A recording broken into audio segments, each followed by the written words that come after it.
بابل اور اس کے آس پاس کے علاقوں پر نمرود کی بادشاہی تھی، جو ایک بہت طاقتور، متکبر، جابر اور بت پرست حکمران تھا۔ سب سے پہلے نمرود ہی نے سر پر تاج پہنا تھا۔ یہ بزور طاقت رعایا سے اپنی پرستش کرواتا تھا۔ ایک رات نمرود نے عجیب و غریب خواب دیکھا کہ آسمان پر ایک بڑا روشن اور خوبصورت ستارہ نمودار ہوا، جس کی روشنی اتنی تیز تھی کہ اس نے آسمان پر چمکتے چاند اور لاکھوں ستاروں کی روشنی کو ماند کر دیا۔ صبح ہوئی تو نمرود نے شہر کے بڑے کائنوں اور نجومیوں کو دربار میں طلب کر کے اپنا خواب سنایا اور تعبیر مانگی۔ نجومیوں نے تعبیر بتائی کہ عنقریب ایک ایسا بچہ پیدا ہونے والا ہے جو بادشاہ کے زوال کا باعث بنے گا اور ہمارے خداؤں کے مقابلے میں ایک خدا اور اس کے دین کا پرچار کرے گا۔ نجومیوں کی اس خبر نے نمرود کو سخت پریشان کر دیا، چنانچہ اس نے فوری حکم جاری کر دیا کہ جو بھی بچہ پیدا ہو اسے فوری قتل کر دیا جائے۔ لہٰذا بادشاہ کے حکم پر عمل درآمد شروع کر دیا اور بابل کی سرزمین نوزائیدہ بچوں کے خون سے سرخ ہو گئی۔ لرننگ لائبریری میں ایک بار پھر سے خوش آمدید۔ ناظرین، وہ بچہ کون تھا جس کی پیدائش کا سن کر نمرود نے ہزاروں بچے قتل کروا دیے، اور اس کے باوجود بھی اس بچے نے کیسے پرورش پائی اور نمرود کی حکومت کا خاتمہ کیا؟ آج کی ویڈیو میں ہم حضرت ابراہیم علیہ السلام کی پیدائش کا واقعہ اور ان کے حالات زندگی آپ کے سامنے بیان کریں گے۔ لہٰذا آپ سے گزارش ہے کہ ویڈیو میں آگے بڑھنے سے پہلے چینل سبسکرائب کر لیں۔ ناظرین، بادشاہ کے فرمان کو کچھ ہی عرصہ گزرا تھا کہ حضرت ابراہیم علیہ السلام کی ولادت کا وقت قریب آ گیا۔ آزر اور اس کی بیوی کو اپنی اولاد کا خون کسی صورت قبول نہ تھا، لہٰذا انہوں نے اسے چھپ کر پالنے کا فیصلہ کر لیا اور بچے کی پیدائش سے پہلے ہی بابل کے پہاڑوں کے درمیان ایک غار تلاش کر لیا۔ حضرت ابراہیم علیہ السلام کی والدہ نے اس غار میں بچے کو جنم دیا اور بچے کو اللہ کے سپرد کر کے گھر واپس آ گئیں۔ والدہ باقاعدگی سے چھپتے چھپاتے غار میں جاتی اور بچے کو دودھ پلا کر واپس آ جاتی۔ کچھ ہی عرصے بعد آپ علیہ السلام بڑے ہو گئے تو والدین آپ کو گھر لے آئے۔ حضرت ابراہیم علیہ السلام کی نشو و نما بہت تیزی سے ہوئی اور باقی بچوں کی نسبت وہ اپنی جسمانی ساخت میں تن و مند ہو چکے تھے۔ روایات کے مطابق فرشتوں نے آپ کی خوراک اور غذا کا انتظام کر لیا تھا، جس کے باعث آپ کا قد اور وزن مبارک معمول سے کہیں زیادہ بڑھتا چلا گیا۔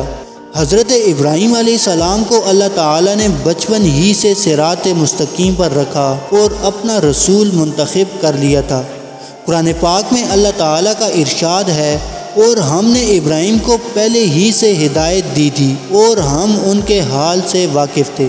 حضرت ابراہیم علیہ السلام جب لڑکپن کو پہنچے تو رسم و رواج کے مطابق آزر نے انہیں ایک بت کے سامنے کھڑا کر دیا اور کہا کہ یہ تیرا خدا ہے۔ حضرت ابراہیم علیہ السلام چونکہ بچپن ہی سے ذہین و فطین اور دانش مند ذہن کے مالک تھے، لہٰذا انہوں نے پتھر کے اس بت سے کھانا، پانی اور لباس مانگا۔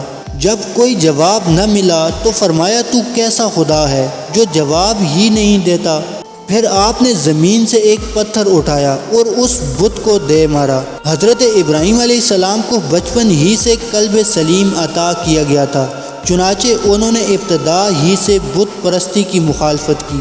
فطرت کے مطابق حضرت ابراہیم علیہ السلام نے بھی اپنے خدا کی تلاش شروع کر دی۔ اس وقت حضرت ابراہیم علیہ السلام کی قوم میں ستارہ پرست، چاند پرست اور سورج پرست لوگ بھی موجود تھے۔ بتوں سے مایوسی کے بعد ان سب مذاہب نے آپ علیہ السلام کو اپنی طرف کشش کرنا چاہا۔ قرآن پاک نے ان سب جھوٹے خداؤں کی تردید آپ کی زبانی نقل کی ہے۔ ستارے نکلے، بوقت صبح ماند پڑ گئے، چاند نظر آیا لیکن سورج سے مات کھا گیا۔ سورج بڑے جاؤ جلال کے ساتھ آسمانی دنیا پر جلوہ گر ہوا، لیکن وقت شام غروب ہو کر معدوم ہو گیا۔ پھر اللہ کی مخلوقات میں غور و فکر کے بعد انہیں یقین ہو گیا کہ ساری کائنات کو پیدا کرنے والا صرف ایک معبود حقیقی ہے جس کا کوئی شریک نہیں۔ حضرت ابراہیم علیہ السلام کے والد آزر مذہبی پیشوا تھے اور بت بنا کر بیچا کرتے تھے۔ جب آپ علیہ السلام نے اپنے والد کو بت تراشتے اور انہیں پوچھتے دیکھا تو سوال کیا، یہ کیا ہیں؟ والد نے کہا، یہ ہمارے خدا ہیں۔ حضرت ابراہیم علیہ السلام نے کہا، یہ کیسے خدا ہیں جن کو آپ پتھر کے ٹکڑوں سے تراش رہے ہیں؟ اللہ تعالیٰ نے ابراہیم علیہ السلام کو بچپن ہی میں رشد و ہدایت اور عقل سلیم عطا فرمائی تھی۔ وہ جب چھوٹے تھے تو حیران ہو کر سوچتے تھے کہ ہاتھوں سے تراشے پتھر کے ٹکڑے ہمارے خدا کیسے ہو سکتے ہیں۔ انہیں اس معبود حقیقی کی تلاش تھی جس نے کل کائنات کو بنایا ہے۔ دن رات اسی فکر اور جستجو میں رہتے تھے۔ پھر اللہ تعالیٰ نے انہیں کائنات کی کچھ اور چیزوں کا مشاہدہ کروایا اور نبوت سے سرفراز کیا۔ خلوت نبوت کے بعد حضرت ابراہیم علیہ السلام نے سب سے پہلے اپنے والد کو توحید کی دعوت دی۔ قرآن پاک میں ارشاد ہے، اور جب ابراہیم نے اپنے والد سے کہا، ابا ایسی چیزوں کو کیوں پوچھتے ہو جو نہ سن سکتی ہیں اور نہ ہی دیکھ سکتی ہیں اور نہ ہی آپ کے کچھ کام آ سکتی ہیں؟ ابا مجھے ایسا علم ملا ہے جو آپ کو نہیں ملا، تو آپ میرے ساتھ ہو جائیں، میں آپ کو سیدھی راہ پر چلا دوں گا۔ اے میرے ابا، شیطان کی پوجا نہ کیجیے، بے شک شیطان اللہ کا نافرمان ہے۔ ابا مجھے ڈر لگتا ہے کہ آپ کو اللہ کا عذاب نہ آ پکڑے اور آپ شیطان کے ساتھی ہو جائیں۔